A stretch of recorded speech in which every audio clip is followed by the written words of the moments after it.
Muy buen día y bienvenidos al curso de Logística y Transporte Multimodal, en donde daremos énfasis en la clase de hoy a los Incoterms 2020. Mi nombre es Yarelis Vega y en el día de hoy voy a ser su facilitadora. Espero que este curso sea de gran provecho para ustedes y de gran desarrollo profesional para sus carreras. Antes de dar inicio con el material, me encantaría compartir con ustedes un mensaje motivacional que dice así: el ingrediente más importante es levantarte y hacer algo, así de simple. Muchas personas tienen ideas, pero solo algunas deciden hacer algo hoy, no mañana, no la siguiente semana, sino hoy. El verdadero emprendedor actúa en lugar de soñar. Estas palabras fueron dichas por Nolan Bushnell, que espero haber dicho su nombre correctamente, si no, mi más sincera disculpas, que es el hombre que podemos ver en la imagen, que más que todo me encantó escoger este mensaje para ustedes porque aporta muchísimo tanto para su vida personal como para su vida profesional, en donde nos indica más que todo el no quedarnos con los brazos cruzados cuando soñamos con algo, cuando queremos algo y simplemente queden palabras o sueños y no tomamos acción de ello.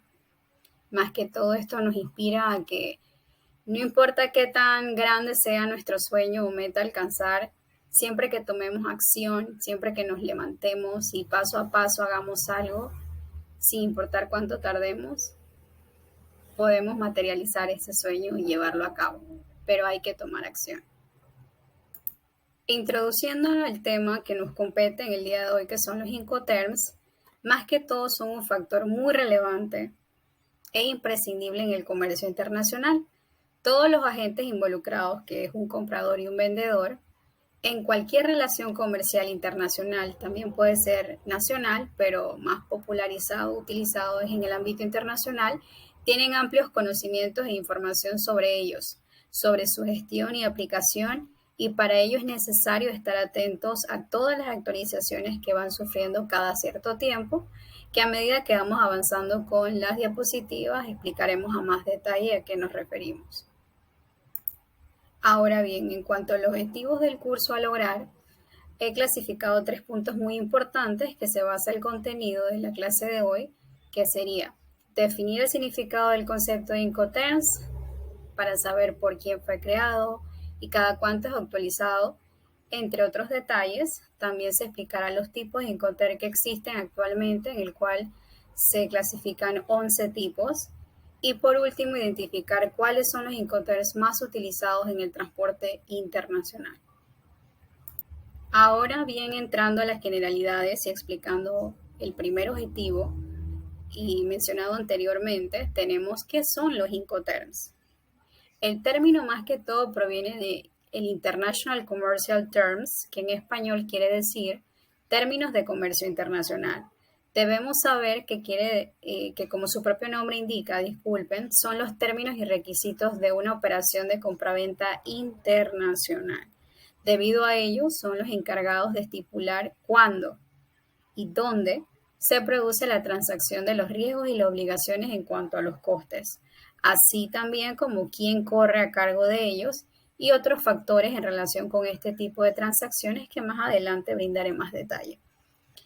Entre 2 puntos muy importantes que quiero mencionar en cuanto a los Incoterms es que estos términos, más que todo, no son siempre los mismos ni se mantienen estables, sino que cada cierto tiempo, aproximadamente 10 años, sufren actualizaciones y que estos términos de Incoterms fueron creados por la Cámara de Comercio Internacional, por sus siglas en inglés ICC, o conocido en inglés como International Chambers of Commerce, aproximadamente en el año de 1936, por lo que son términos que están entre nosotros desde hace muchísimo tiempo y que no son un término de novedad, por así decirlo. Ahora bien, explicados ya un poco de historia sobre los Incoterms, queremos saber qué son los Incoterms. ¿Cuántos tipos existen? Que ya les he dado alguna pista al principio, que se clasifican en 11 tipos de Incoterms, que podemos visualizar del lado izquierdo, que tiene una franja amarilla, y podemos ver el nivel de obligaciones o responsabilidades en la parte de arriba que dice que se encarga del embalaje, la tramitación que quiere ser las facturas o si tiene garantía, cargar ese producto, o sea, movilizarlo y meterlo al medio de transporte que se haya conseguido, los trámites de exportación, el carga a bordo, costes y flete, descarga de buque, trámites de importación, transporte o destino y descarga en destino, que sería ya el lugar final que haya impactado el comprador y vendedor. Ahora bien, como podemos ver en las franjas naranjas, serían todas las responsabilidades u obligaciones que debe cumplir el vendedor. Y la parte gris que vemos del otro lado son todas las obligaciones que le competen o responsabilidades que cumple y debe cumplir el comprador. Como pueden visualizar, he reordenado los Incoterms de manera alfabética, en donde podemos ver que a medida que vamos avanzando a la explicación de los Incoterms, las responsabilidades y obligaciones del vendedor van aumentando y las obligaciones del comprador van disminuyendo, por así decirlo. Como primer Incoterms a explicar tenemos los EXW, que en inglés serían los Exports, traducido al español sería en fábrica, en donde imaginemos un caso en donde yo soy el vendedor y quiero vender un producto y estoy en Panamá y mi comprador está en Japón. Un ejemplo. ¿Cuáles son las responsabilidades que debo yo cumplir como vendedor y cuáles son las responsabilidades que debe cumplir el comprador que está en Japón para que ese producto le llegue a su hogar o a su trabajo, fábrica o lugar pactado como destino final? En el export, mi única responsabilidad como vendedor es simplemente embalar esa mercancía y darle todos los trámites, ya sea la factura o la garantía. Y de ahí, el comprador se encarga de todo lo demás, de la carga de ese producto, del transporte, de que ese transporte lo venga a buscar a mi fábrica, los trámites de exportación, carga a bordo, costes y flete, descarga de buque, los trámites de la importación cuando ya llega ese producto a Japón, y luego sacarlo de ahí y el transporte o destino hasta que llegue al destino final pactado. Ahora bien, el FCA, también conocido como Free Carrier, traducido en español como libre transportista, cumple igual que el export, pero aumenta una responsabilidad más como vendedor. Yo como vendedor, yo tengo que embalar el producto, todo lo que es la tramitación que ya mencioné y cargar ese producto al medio de transporte que el comprador tiene que averiguar y hacer la gestión. Luego, el comprador se encarga de todos los trámites o responsabilidades, obligaciones anteriormente mencionadas. Estas se pueden ser flexibles. Realmente todo esto no es como una camisa de fuerza siempre y cuando pues el comprador y el vendedor hagan acuerdos. Esto simplemente es como una guía. Pero vea que yo vendo un producto y como yo sé que mi comprador está en Japón, yo le puedo gestionar el transporte como una ayuda, pero no es obligatorio, es como opcional, por así decirlo, ya que él no conoce mi país. Como tercer Incoterm tenemos el FAS, que lo conocemos como Friends Alongside Ship, que quiere decir libre al costado del buque, que hace lo mismo que los anteriores Incoterms, embala, tramitación, carga el producto, consigue el transporte. Hasta ese punto el vendedor hace esas responsabilidades, obligaciones y ya el comprador se encarga entonces de todo lo demás, los trámites de exportación, carga a bordo, y debe elegir el medio de transporte con que quiere, que eso fue un punto que no mencioné, que debe elegir el medio de transporte para que lleve esa carga al destino final, ¿no? Ya sea un medio de transporte marítimo, aéreo o el que haya elegido el comprador. Luego los costes y flete, descarga de buque. Descarga de buque más que todo por si utilizas un medio de transporte marítimo. Trámites de importación, transporte a destino y descarga en destino. A medida que voy explicando voy a tratar de disminuir para no explicar cómo se encarga de esto, se encarga de aquello, sino que ustedes lo vean visualmente y sea más fácil la explicación. Ahora bien, el cuarto, que es el FOB, que es Free on Board, que en español quiere decir libre a bordo, se encarga igual que las anteriores, embalaje y tramitación, carga, transporte, los trámites de exportación. Hasta este punto es responsable el vendedor, o sea, mi persona. y todo lo demás se encarga el comprador. Ahora bien, quinto, CFR o Cost and Freight, que en español significa coste y flete, que el vendedor como responsabilidad tiene muy parecidas a las anteriores mencionadas, solo que cambia que el vendedor se encarga, su responsabilidad llega hasta carga a bordo, ¿sí? Hasta carga a bordo, de ahí, ¿qué quiere decir eso? Que yo me encargo de todos los trámites de exportación y llevar ese producto hasta el medio de transporte que vayas a utilizar, ya sea marítimo o aéreo, o sea, te lo tengo que cargar, poner dentro de. Y de ahí todo lo demás se encarga pues el comprador, que coste y flete y todo lo demás mencionado. Como el siguiente punto, que es el CIF, que es el Cost, Insurance and Freight, como podemos ver que sería coste. Aquí hay un seguro y flete. Es parecido al anterior, solo que cambia que lleva un seguro. Más que todo, este seguro es utilizado por si llega a ocurrirle algo a la carga, pues la aseguradora puede hacerse cargo y ninguna de las partes pues quede afectada en ese aspecto y el seguro se encargue de los daños. Ahora bien, el CPT, que es Cost Paid To, que es costos pagados hasta, podemos ver que tiene las mismas responsabilidades del vendedor que lo anterior mencionado, solo que se le añade una responsabilidad más que se encarga de descarga de buque.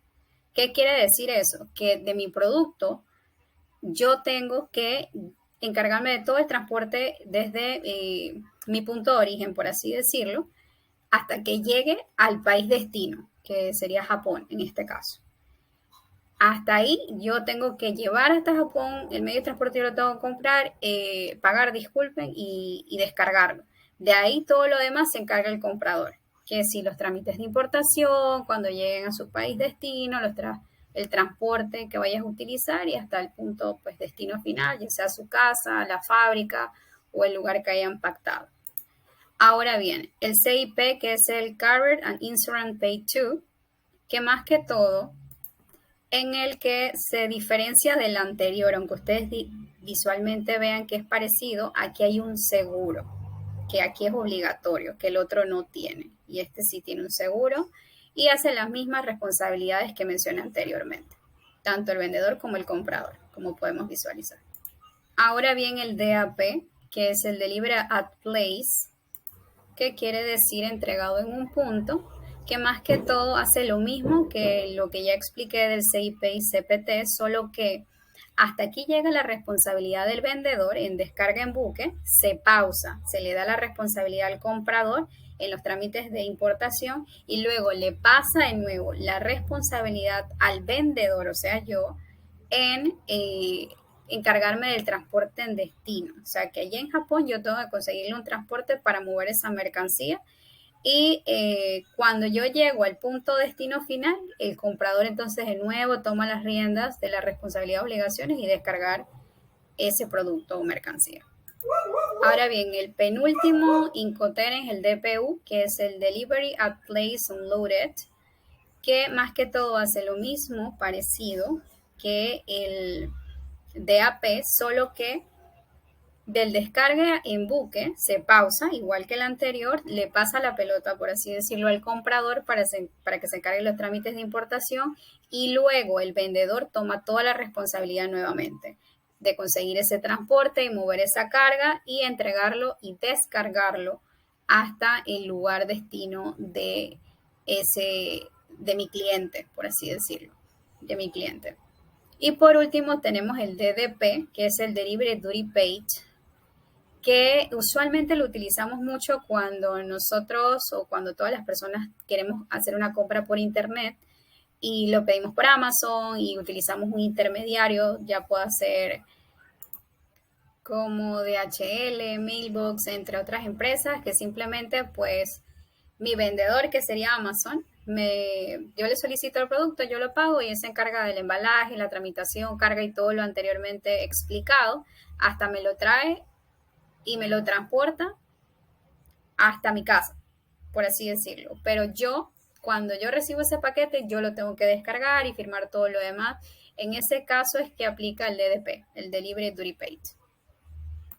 Ahora bien, como los Incoterms más utilizados, como último punto sería los más populares sería FCA, FAS, FOB, CFR y CIF.